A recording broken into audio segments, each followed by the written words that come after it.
Today, we will continue discussing energy. Let's consider what are some types of kinetic energy.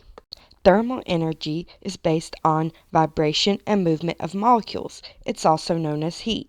Examples of this include lighting a match or heating up food on a stove. Electrical energy is based on the movement of electrons. Examples include lightning and current in appliances.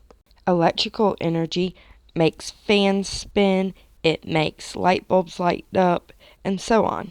Another type of energy is sound energy, which is based on vibrational movement through substances in waves. Think about playing an instrument. Radiant energy is based on electromagnetic waves. Examples are visible light, X-rays, and radio waves. So anytime you listen to the radio or you look at the light from your phone screen, you are looking at radiant energy.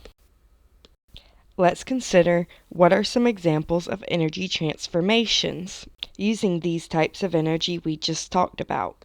Let's consider riding a bike.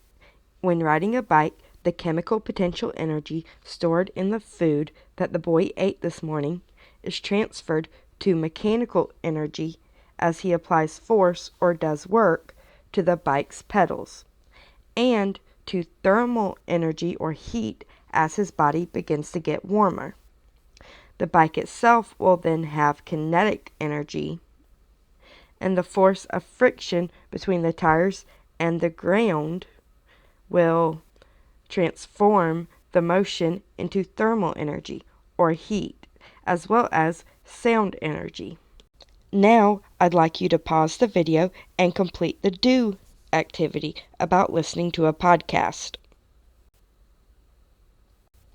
You may now check your answers.